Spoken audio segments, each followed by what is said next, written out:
Hello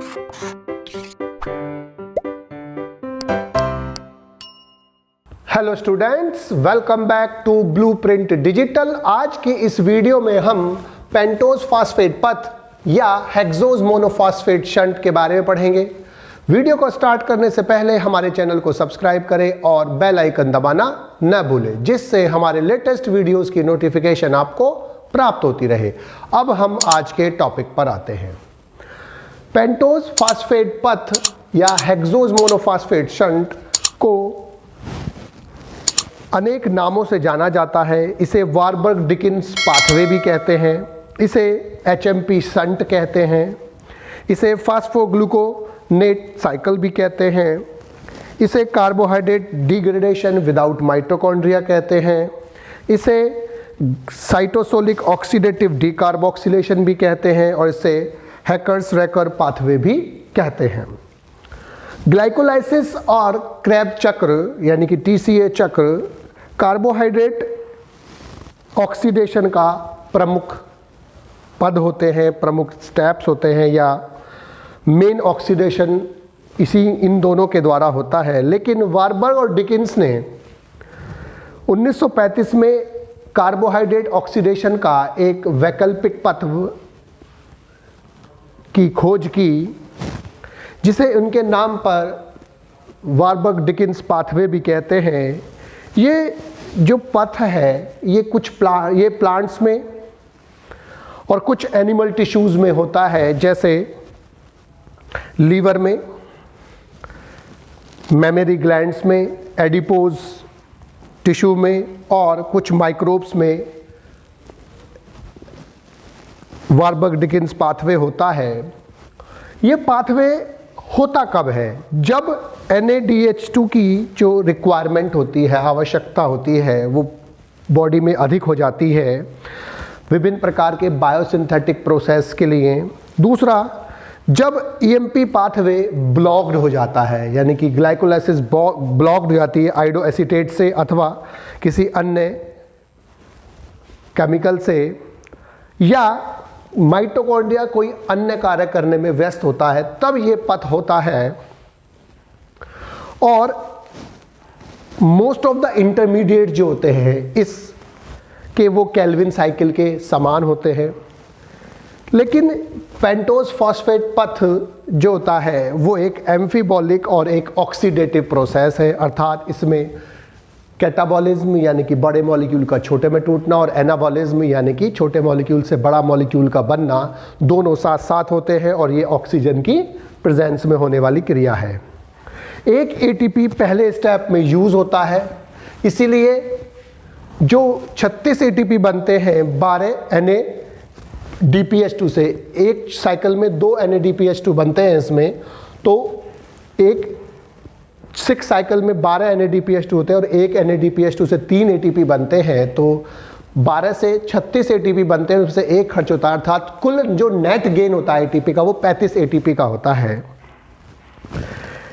जो ये reactions हैं, ये जो क्रियाएं हैं, इसमें सबसे पहले जो होता है ग्लूकोज जो होता है वो ग्लूकोज 6 फास्फेट में कन्वर्ट होता है ग्लाइकोलाइसिस के समान, और ग्लाइकोलाइसिस के समान जब वो ग्लूकोज 6 फास्फेट में परिवर्तित हो जाता है तो यहाँ से वो डिहाइड्रोजनेशन यानी कि विहाइड्रोजनीकरण के द्वारा राइबोज 5 फास्फेट में कन्वर्ट होता है, और यहाँ से ये राइबोज 5 फास्फेट विभिन्न प्रकार के विकरों की सहायता से अब ये फ्रक्टोज 6 फास्फेट में कन्वर्ट होता है, और इस दौरान CO2 के मॉलिक्यूल भी निकलते हैं और NADPH2 का भी निर्माण होता है।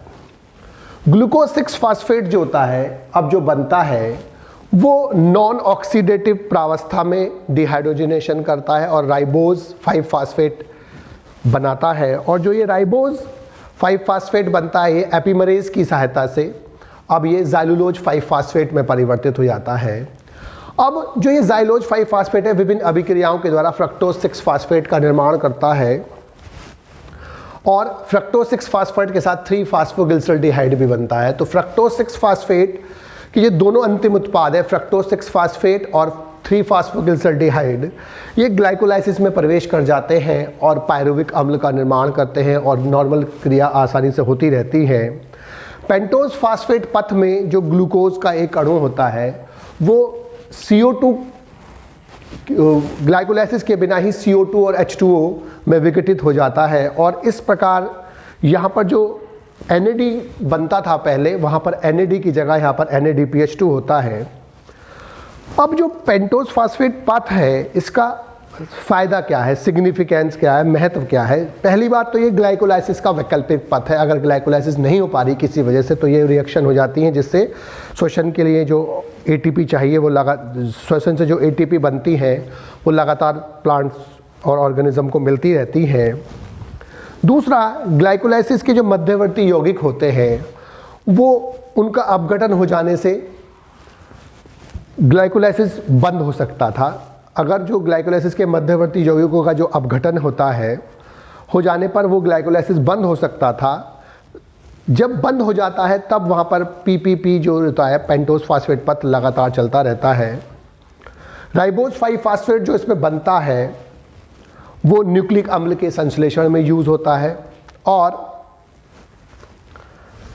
इसके बाद जो PGAL होता है, फास्फोग्लिसरॉल्डिहाइड, और जो फ्रक्टोज 6 फास्फेट होते हैं वो ग्लाइकोलाइटिक रिएक्शंस में यूज़ हो सकते हैं, यानी कि ग्लाइकोलाइसिस में वो यूज़ हो सकते हैं। इसके अलावा जो NADPH2 यहाँ पर बनती है वो NADPH2 विभिन्न प्रकार के फैट्स, स्टार्च और हार्मोन आदि के संश्लेषण में यूज़ हो जाते हैं, क्लोरोफिल संश्लेषण में यूज़ हो जाते हैं।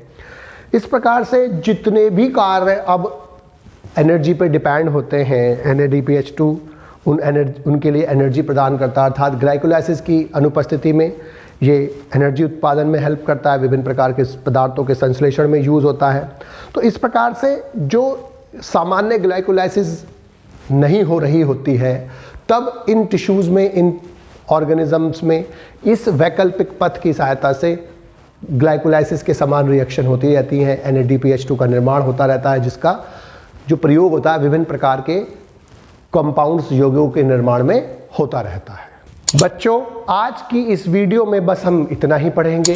हमारी इस वीडियो को आप लाइक करें और अपने दोस्तों के साथ शेयर करें। यदि आपका कोई डाउट है तो आप हमें कमेंट करके बता सकते हैं। इस अध्याय को और अच्छे से पढ़ने और समझने के लिए आप चित्रा प्रकाशन की बुक एक्टिव जीव विज्ञान की सहायता भी ले सकते हैं।